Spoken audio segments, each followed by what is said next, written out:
नमस्कार। आज के इस मजेदार एक्सप्लेनर में स्वागत है।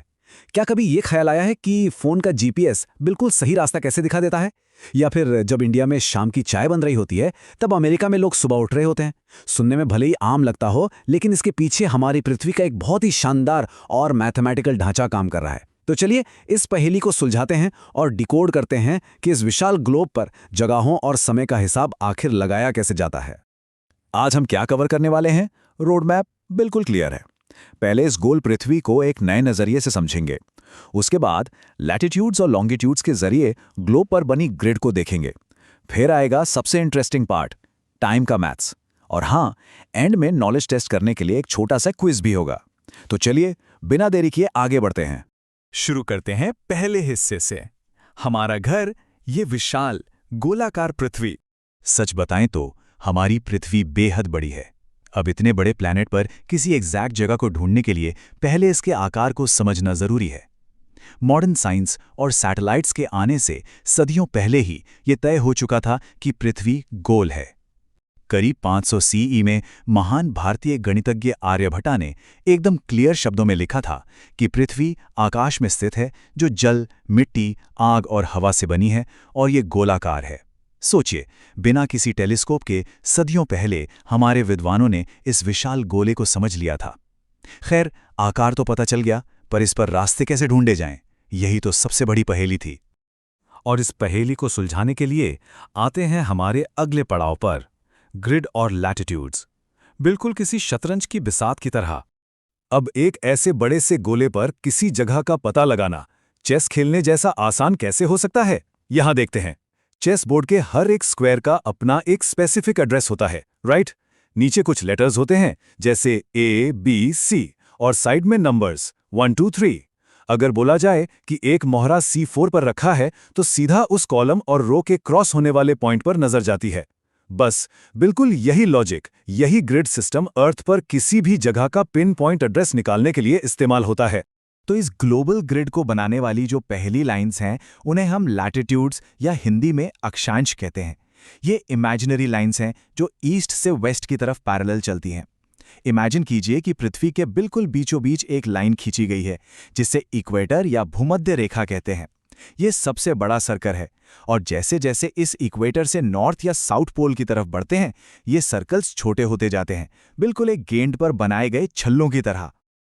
लेकिन रुकिए, सिर्फ लेटी हुई लाइन से काम नहीं चलेगा। अब बारी है लॉन्गिट्यूड्स की, जो दोनों पोल्स को आपस में जोड़ती हैं। चेस बोर्ड को कंप्लीट करने के लिए वर्टिकल लाइंस यानी खड़ी रेखाओं की भी तो जरूरत है। यहां ध्यान देने वाली बात है, एक तरफ हैं हॉरिजॉन्टल लैटिट्यूड्स जो अर्थ को लपेटती हैं, और दूसरी तरफ हैं लॉन्गिट्यूड्स यानी देशांतर रेखाएं। ये लॉन्गिट्यूड्स नॉर्थ पोल से शुरू होकर साउथ पोल तक जाने वाले आधिवृत्त यानी सेमी सर्कल्स हैं। और जब इन दोनों लैटिट्यूड्स और लॉन्गिट्यूड्स को मिला दिया जाता है तो ग्लोब पर एक जाल सा बन जाता है। इसे ही ग्रिड कहते हैं। अब इस ग्रिड पर जहां दो लाइंस क्रॉस करती हैं, बस वहीं उस जगह का एग्जैक्ट एड्रेस है। किसी भी चीज को मेजर करने के लिए एक स्टार्टिंग पॉइंट चाहिए होता है, यानी कि 0। लैटिट्यूड्स के लिए वो 0 डिग्री है हमारा इक्वेटर, जो धरती को नॉर्थ और साउथ में बांटता है। पर लॉन्गिट्यूड्स का क्या? लॉन्गिट्यूड्स के लिए इस 0 डिग्री लाइन को प्राइम मेरिडियन कहा जाता है। ये पृथ्वी को ईस्ट और वेस्ट में डिवाइड करती है। आज के टाइम पर इंटरनेशनली ये लाइन लंदन के ग्रीनिच से होकर गुजरती है। लेकिन यहाँ हिस्ट्री का एक बहुत ही शानदार और सरप्राइजिंग फैक्ट छिपा है। ग्रीनविच प्राइम मेरिडियन से भी लगभग 1500 साल पहले वराह मेहरा जैसे प्राचीन भारतीय खगोलविदों ने अपनी 0 डिग्री लाइन तय कर ली थी। और वो कहाँ थी? भारत के उज्जैन शहर में। जी हाँ, उज्जैन सदियों तक एस्ट्रोनॉमी का एक बड़ा सेंटर रहा है, और प्राचीन भारतीय ग्रंथों में सारी स्पेस कैलकुलेशंस उज्जैन की इसी प्राइम मेरिडियन से होती थी। है ना कमाल की बात? चलिए अब बढ़ते हैं इस एक्सप्लेनर के सबसे मजेदार हिस्से की तरफ, टाइम कैलकुलेट करना और टाइम जोन्स का मैथ। आखिर दुनिया में हर जगह एक ही टाइम क्यों नहीं होता? इसका रहस्य पूरी तरह से अर्थ की स्पीड और मैथ पर डिपेंड करता है।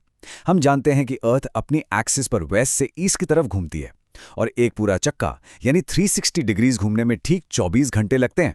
सिंपल मैथ है, 360 को 24 से डिवाइड करें तो आंसर आता है 15 डिग्रीज। इसका मतलब है पृथ्वी हर 1 घंटे में 15 डिग्रीज घूमती है। इसे थोड़ा और ब्रेक डाउन करें तो 1 डिग्री घूमने में ठीक 4 मिनट का वक्त लगता है। बस यही वो जादू का फॉर्मूला है जिससे सारे टाइम जोन्स बनते हैं। चलिए इस थ्योरी को एक प्रैक्टिकल स्टोरी से समझते हैं। दो दोस्त हैं, एक गुजरात के पोरबंदर में और दूसरा असम के तिनसुकिया में। दोपहर में फोन पर बात हो रही है। तभी असम वाला दोस्त कहता है, भाई यहाँ तो सूरज डूब रहा है, अंधेरा हो गया। जबकि गुजरात वाला दोस्त हैरान है, कहता है यहाँ तो अभी तेज धूप है। ऐसा क्यों? क्योंकि असम ईस्ट में है, वहां सूरज पहले उगता है और पहले डूबता है।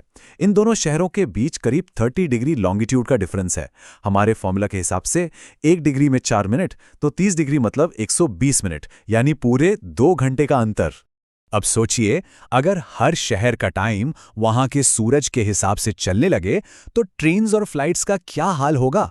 सब गड़बड़ हो जाएगा। इसलिए पूरे देश के वक्त को सिंक करने के लिए स्टैंडर्ड टाइम बनाया जाता है। भारत ने अपने बिल्कुल बीच से गुजरने वाले लॉन्जिट्यूड को चुना, जो ग्रीनविच से ठीक 5.5 घंटे और 30 मिनट आगे है। यही 5.5 का फिगर हमारा इंडियन स्टैंडर्ड टाइम यानी IST है, जो पूरे देश की घड़ियों को एक साथ मिलाकर रखता है। तो यहां तक सब क्लियर है? अब वक्त है एक छोटे से टेस्ट का, जहां पिछली बातों का एक क्विक रिकैप हो जाएगा। पहला सवाल देखते हैं, ट्रू या फॉल्स? क्या लैटिट्यूड्स की सभी पैरेलल लाइंस लंबाई में बराबर होती हैं? खैर, अगर दिमाग में फॉल्स यानी गलत चल रहा है तो बिल्कुल सही। यहां याद रखने वाली बात यह है कि इक्वेटर की लाइन सबसे बड़ी होती है और पोल्स तक आते आते ये सर्कल्स बिल्कुल छोटे होकर पॉइंट बन जाते हैं। चलिए दूसरा सवाल, ट्रू या फॉल्स? एक लॉन्गिट्यूड मेरिडियन की लंबाई इक्वेटर की लंबाई की आधी होती है? जरा लॉन्गिट्यूड के शेप पर ध्यान दीजिए। इसका जवाब है बिल्कुल ट्रू, क्योंकि लैटिट्यूड्स पूरे सर्कल्स होते हैं, जबकि लॉन्गिट्यूड्स नॉर्थ से साउथ पोल तक जाने वाले सिर्फ आधे सर्कल्स यानी सेमी सर्कल्स होते हैं। आगे बढ़ते हैं तीसरे सवाल पर, ट्रू या फॉल्स? क्या असम में लोकल सूरज का टाइम और इंडियन स्टैंडर्ड टाइम बिल्कुल एक ही होता है? अभी थोड़ी देर पहले हमने असम और गुजरात वाले दोस्तों की स्टोरी सुनी थी। जवाब है फॉल्स। सूरज के हिसाब से असम का लोकल टाइम अलग होता है, लेकिन देश में एकता बनाए रखने के लिए सभी सिर्फ IST को ही फॉलो करते हैं। और अब एंड में सोचने पर मजबूर कर देने वाला एक फाइनल सवाल। ग्लोब पर 180 डिग्री लॉन्गिट्यूड पर एक इंटरनेशनल डेट लाइन होती है। जब कोई शिप इस लाइन को क्रॉस करता है तो क्या होता है? ये किसी साईफाई मूवी के टाइम ट्रैवल जैसा है। एक डायरेक्शन में क्रॉस करने पर कैलेंडर में पूरा एक दिन आगे बढ़ जाता है और दूसरी डायरेक्शन में क्रॉस करने पर एक दिन पीछे चला जाता है। लिटरल टाइम ट्रैवल है ना कमाल? तो उम्मीद है इस एक्सप्लेनर ने हमारी पृथ्वी के इस कॉम्प्लेक्स ग्रिड और टाइम जोन्स के रहस्य को बिल्कुल आसान और मजेदार बना दिया होगा। ऐसे ही नए कॉन्सेप्ट समझते रहिए और इस दुनिया को थोड़ा और करीब से जानते रहिए।